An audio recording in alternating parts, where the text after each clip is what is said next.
Assalamu alaikum dear students. Today we will start reading of it's your social study class 4 and we will start the reading of first chapter, the globe and map. Globe and map skill में हमारा chapter है the globe and map. Globe and map के new terms हमने read भी कर लिए थे, उम्मीद है आपने लर्न कर लिए होंगे। तो आज हम इसकी रीडिंग स्टार्ट करेंगे। Chapter number 1, the globe and map. The globe and map are very important tools. Globe और मैप बहुत इंपॉर्टेंट टूल्स हैं टू स्टडी द अर्थ। अगर आपने अर्थ के मतलब देखना है तो these shows the location of any place और features on the surface of the earth. इससे जो है ना वो ये पता चल जाता है कि कौन सी चीज़ कहाँ पे है। ठीक है, दुनिया के ये मैप में और ग्लोब में। A map and a globe both are drawings or pictures of a part of all of the earth। ये ग्लोब और मैप जो होते हैं ये पिक्चर होती हैं अर्थ की, कि जिससे आप किसी भी चीज़ को आसानी से ढूंढ सकते हैं। ये ड्राइंग होती है, ये पिक्चर होती है, ये मैप ड्राइंग होती है और ये पिक्चर होती है जिससे आप वर्ल्ड में मौजूद किसी भी चीज़ को ढूंढ सकते हैं। These drawings or pictures are much smaller in size, लेकिन उनका साइज़ जो है ना वो बहुत छोटा होता है। The map is on a flat surface and the globe is on a spherical surface. जो मैप होता है वो पेज पे होता है और जो ग्लोब होता है वो स्फेरिकल शेप होता है, गोल शेप में होता है। ठीक है, ये आपकी बुक पे पेज नंबर 6 पे ग्लोब बना हुआ है। ये आपने देखा होगा कि ये इसका स्टैंड है ग्लोब का और ये गोल होता है बिल्कुल बॉल की तरह, फुटबॉल की तरह। और उस पे ये सारा वो बताया होता है कि कहाँ पर वाटर है, कहाँ पे कौन सा जो है ना वो कॉन्टिनेंट स्टार्ट होता है और कहाँ पे कौन सा कंट्री है। ये सारा ग्लोब से हमें पता चलता है। ठीक है, ग्लोब के बारे में पढ़ते हैं कि ग्लोब क्या है। Is a model of earth. Globe जो है ये मॉडल है अर्थ का। Has the same shape as the earth, और इसकी वही शेप है, स्फेरिकल शेप है जो अर्थ की है। Has no direction in shape, size, distance and direction. ठीक है, इस पर कोई distortion has no distortion in size, shape, size, distance and direction. ठीक है, इसके साइज से और वो डिस्टेंस का जो है ना वो पता चलता है। These are all shown accurately on it. ये सारा कुछ जो है ना वो इस पे बताया जाता है। ठीक है, उसका साइज़, उसकी शेप और उसका डिस्टेंस जो है ना वो ग्लोब से पता चल जाता है। ठीक है, आगे है मैप। कि मैप क्या होता है। Display a specific area of land through 2 dimensional description. ठीक है, 2 डायमेंशनल डिस्क्रिप्शन के साथ ये बताया जाता है इसके मैप के मुतालिक कि मैप किस तरह का होता है। इसकी 2 ये डायमेंशनल डायरेक्शंस होती हैं।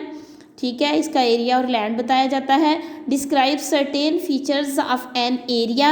एरिया के मुतालिक बताया जाता है, उसके फीचर्स के मुतालिक बताया जाता है थ्रू अ विजुअल डिस्प्ले।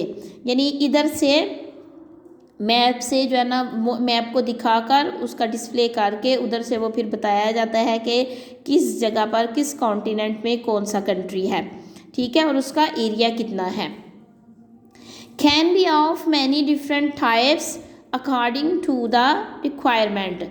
इसके अलावा रिक्वायरमेंट के मुताबिक भी इसकी टाइप्स जो है ना वो मुख्तलिफ होती हैं मैप्स की।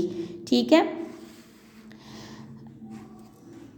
No come on next page, page number 7। Globe and map skill है। Describing a map. एक मैप को डिस्क्राइब कैसे किया जाता है। Imagine you are on an aeroplane, कि आप एक एरोप्लेन में बैठे हुए हैं। You look down from the window, what you see. अच्छा, आप अगर एरोप्लेन में यानी दुनिया से ऊंचाई पे चले जाना, आसमान की तरफ एरोप्लेन पे आप बैठे हो तो उधर से विंडो से आप देखें ना तो इस तरह का आपको डिस्प्ले नज़र आएगा ज़मीन का।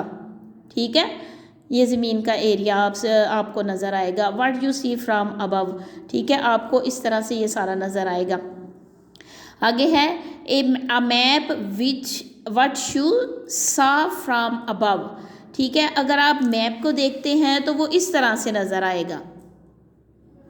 ठीक है, गूगल मैप भी होता है कि जिस पे आप मैप में कुछ भी सर्च कर सकते हैं, दुनिया को कोई भी कोना हो उसको सर्च कर सकते हैं।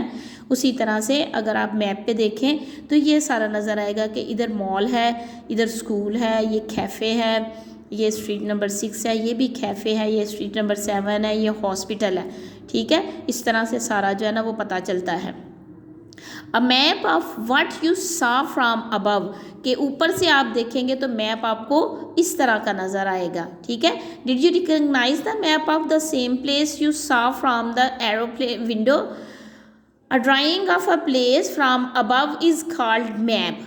ठीक है, किसी भी जगह को ड्रा कर देना, किसी भी जगह को ये किसी भी जगह की ड्राइंग कर देना, उसको ड्रा कर देना ऊपर से, ठीक है, वो मैप कहलाता है कि उससे मैप का पता चल जाता है कि ये मैप पे कौन सी चीज़, कौन सी जगह किस एरिया में है। ठीक है, आगे एक चैलेंज आपको दिया हुआ है बुक पे, पेज नंबर 7 पे। The angel fall is the highest waterfall in the world. ये एंजल फॉल है और ये दुनिया की सबसे बड़ी एंजल फॉल ये है, वाटरफॉल है। It is in Venezuela. Can you guess or find out from a map in which continent the Angel Fall is located? ठीक है, अब आपने एक मैप लेना है और उस पर आपने सर्च करना है कि ये जो एंजल फॉल है ये कौन से कॉन्टिनेंट में लोकेटेड है, ये कौन से कॉन्टिनेंट में है। ठीक है, एंजल फॉल कौन से कॉन्टिनेंट में है, ठीक है, वो आपने सर्च करना है। आज आपका काम है कि आपने ये दोनों पेजेस की, पेज नंबर 6 और पेज नंबर 7 की रीडिंग करनी है और इसके साथ साथ आपका ये भी चैलेंज है कि आपने ये जो वाटरफॉल है ना, एंजल फॉल, इसको ढूंढना है कि ये कहाँ है, और ढूंढना है आपने मैप से। आप गूगल मैप से भी इसको सर्च कर सकते हैं कि एंजल फॉल जो कहाँ है, तो आपने इसका लिखना है। ठीक है, वैसे आप की बुक पर ये आंसर भी नीचे मौजूद है कि साउथ अफ्रीका में है, साउथ अमेरिका में ये एंजल फॉल है।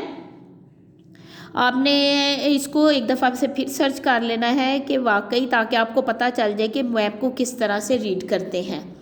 ठीक है, आपने इसकी रीडिंग करनी है और इसमें एंजल फॉल को मैप से ढूंढना है।